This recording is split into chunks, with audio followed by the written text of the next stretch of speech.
अस्सलाम वालेकुम। एक और नई वीडियो के साथ मैं हूं मिनहाज मूसवी। मुल्क में डिफ़ॉल्ट की बातें हो रही हैं। हर तरफ एक ही मौजू ज़ेर बहस है कि मुल्क डिफ़ॉल्ट होने जा रहा है। और डिफ़ॉल्ट होने का मतलब ये है कि मुल्क में महंगाई का एक नया तूफ़ान आएगा।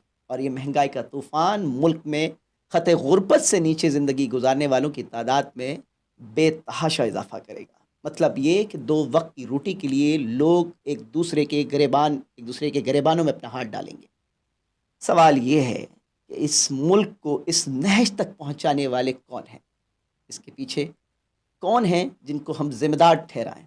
कोई भी नहीं है जो ज़िम्मेदारी ले सके। गुज़िश्ता दिनों जमात इस्लामी के एक सेनेटर मुश्ताक अहमद ने सेनेट के इजलास में नुक्ता एतराज़ पर सवाल उठाते हुए ये निशानदेही की थी कि मुल्क को अगर माशी बदहाली से निकालना है, मुल्क को तरक्की की राह पे गामजन करना है, मईशत को मजबूत करना है, तो हमें सिर्फ 3 इदारों को, मैं बाकी 2 इदारों का नाम छोड़ देता हूँ, सिर्फ एक इदारे का अगर मैं ज़िक्र करूँ आज के इस वीडियो में, तो वो है कि हम आला अदलिया के जो जजेस साहिबान हैं, इंतहाई माजरत के साथ ये तनकीद मैं नहीं कर रहा, बल्कि आलमी इदारों की रैंकिंग मजबूर कर रही है कि हम बात करें। आलमी इदारों की रैंकिंग के अंदर पाकिस्तान में इंसाफ फराहम करने वाले जो इदारा है, दुनिया के 139 ममालिक की फ़हरिस्त में, आप यकीन करें या ना करें, ये ये काफ़ी है कि आप पर तनकीद ना भी की जाए तो आपकी शर्मिंदगी के लिए, कि आपके इदारे की कारकर्दगी के लिए, कि 139 की फ़हरिस्त में पाकिस्तान का शुमार 130वें नंबर पर है। फिर उसके बाद कहा जाए कि आला अदलिया या अदालतों पर तनकीद ना की जाए, क्योंकि इससे अदलिया की साख मुतासर हो सकती है। जनाब, 139 की फ़हरिस्त में 130वें नंबर पर पाकिस्तान की अदालतों का ज़िक्र हो रहा है। क्या ये अदालतों की साख मुतासर नहीं कर रही? सेनेटर मुश्ताक अहमद ने ही कहा था कि पाकिस्तान में जो जजेस की मरात है, रिटायर्ड जजेस की बात कर रहा हूँ, 10 लाख रुपए की मरात ले रहे हैं महाना, 10 लाख रुपए की मरात। और बदले में क्या मिल रहा है? इंसाफ। ज़रा एक नज़र आप लोअर कोर्ट्स में जाइए, हाई कोर्ट्स में जाइए और आला अदालतों के अंदर जो हालात है उस पर नज़र डालें, तो आपको अंदाज़ा होगा कि पाकिस्तान में लोग इंसाफ के लिए इंसाफ मांगते मांगते रुल जाते हैं और बाज़ दफ़ा तो इस दुनिया से चले जाते हैं और उनको इंसाफ नहीं मिलता है।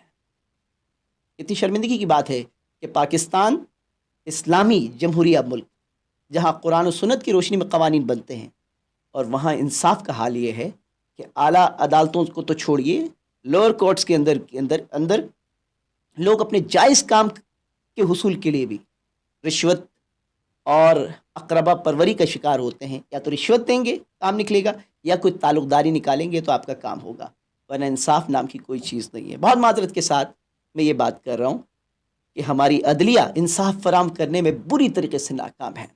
और इसके बरअक्स अगर आला अदालतों के अंदर सियासी केसेस की बात की जाए, तो आए रोज़ इस्लामाबाद हाई कोर्ट के अंदर, लाहौर हाई कोर्ट के अंदर, सुप्रीम कोर्ट ऑफ पाकिस्तान के अंदर सियासी केसेस, बेशुमार सियासी केसेस पर सुनवाइयाँ हो रही हैं। आला सियासी शख्सियात, उनकी पेशियाँ हो रही हैं। क्या पाकिस्तान की तरजीहात ये हैं कि सियासी केसेस के आड़ में जो जेन्युइन केसेस हैं, आम आवाम के जो केसेस हैं, वो किस हद तक मुतासिर हुए हैं? ये खुद अदालती आदात शुमार बता रही हैं कि लाखों की तादाद में मुख्तलिफ कोर्ट्स के अंदर मुकदमात ज़ेर इल्तिवा हैं। ना तो उन पर कोई सुनवाई हुई है, ना कोई नोटिस लिया गया है, बल्कि केस दायर होने के बाद, पहली पेशी के बाद गैर मुअय्यना मुद्दत तक के लिए जो है तारीखें दे दी जाती हैं। तो अदालत एफिशिएंस होनी चाहिए, सिर्फ सियासी केसेस में नहीं। पाकिस्तान की अदालतों के अंदर गरीबों के केसेस भी हैं। सिर्फ अदालतें अशराफिया को, एलीट क्लास को मराद देने के लिए, उन्हें इंसाफ देने के लिए कायम नहीं हैं, बल्कि जो आपको टैक्सेस, हमारे और आपके टैक्सेस से जो आला अदालतों के जजेस साहिबान तनख्वाहें वसूल करते हैं और जो प्रोटोकॉल वो एंजॉय करते हैं, आप हैरान होंगे। ज़रा आप देखिए प्रोटोकॉल, इनके घर देखिए, इनके घर के अंदर मुलाजिमीन देखिए, लाव लश्कर देखिए। हमने तो सिर्फ आज तक तनकीद की है सिर्फ सियासतदानों पर, क्योंकि सियासतदान बहुत आसानी के साथ तनकीद की ज़द में आ जाते हैं और उनका दिल बड़ा होता है कि वो हमारी तनकीद को बर्दाश्त भी कर लेते हैं। लेकिन बाकी इदारे, चाहे वो हमारी इस्टेब्लिशमेंट हो, चाहे वो अदलिया हो, یہ تنقید برداشت نہیں کرتی. ہو سکتا ہے کہ میری اس ویڈیو کے بعد ہمیں بھی جو ہے کہیں ہماری بھی گرفت ہو جائے، لیکن حق بات کہنی ہے. اور آج نہیں تو کل، کل نہیں تو پرسوں. جو بات آپ نے پرسوں کرنی ہے، جب پانی سر سے اوپر اٹھ جائے تو آج کیوں نہیں؟